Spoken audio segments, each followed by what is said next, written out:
actual spirit of democracy. It's almost never really achieved. It really grabs you from the start, doesn't it?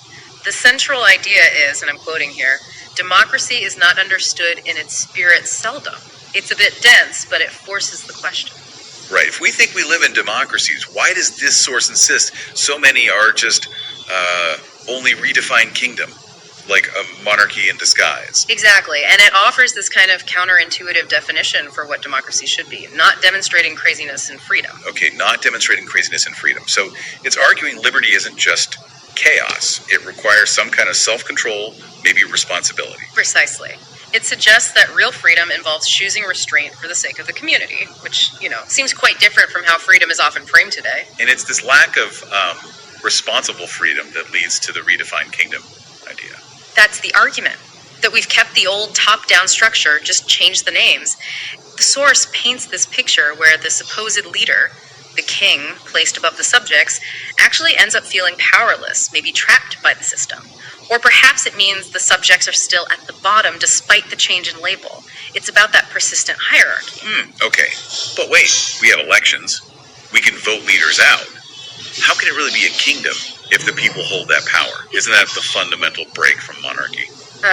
But the source seems to dig deeper than just the mechanics. It suggests the spirit isn't there, like maybe the choices are limited or the underlying social mobility doesn't truly exist. So the structure might look democratic, but the feeling, the essence, is missing. That seems to be the point, and it gets really specific, singling out India and America. It calls them distinctly democratic in this wide world. India and America, why only those two?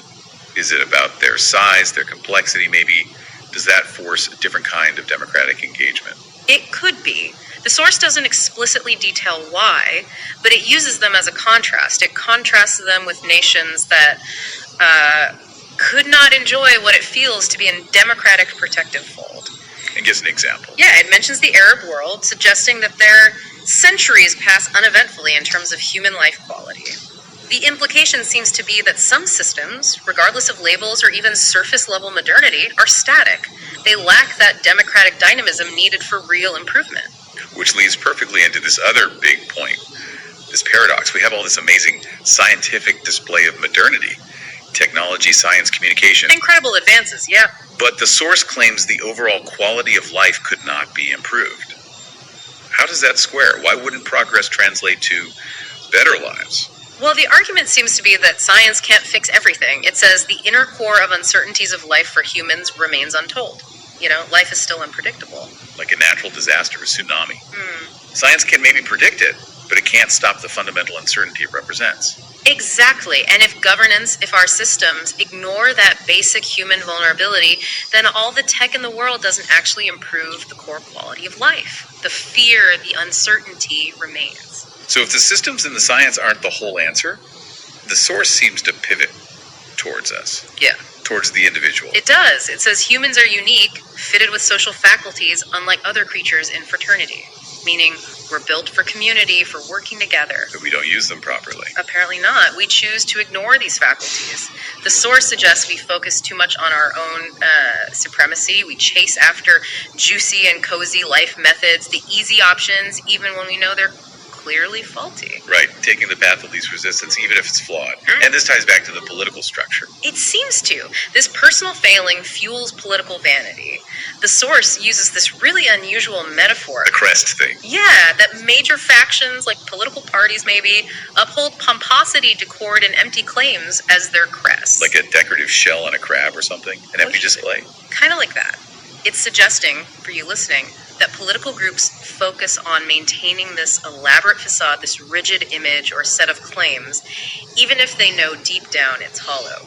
It's all about the outward show. Which leads to what the source calls the great pretense. We try to act like every jubilee. While simultaneously complaining about how hard things are, and maybe even acting against our own stated values, doing angry things against God, as the source puts it, it's a total disconnect. So we haven't mastered basic social living, but we put on this big political show anyway. And wrapping it all together, the source is really pushing us to think about the whole point. You have this tension, the illusion of freedom, incredible technology, but this fundamental failure to use our social abilities well. Which brings us to that final thought for you to really chew on.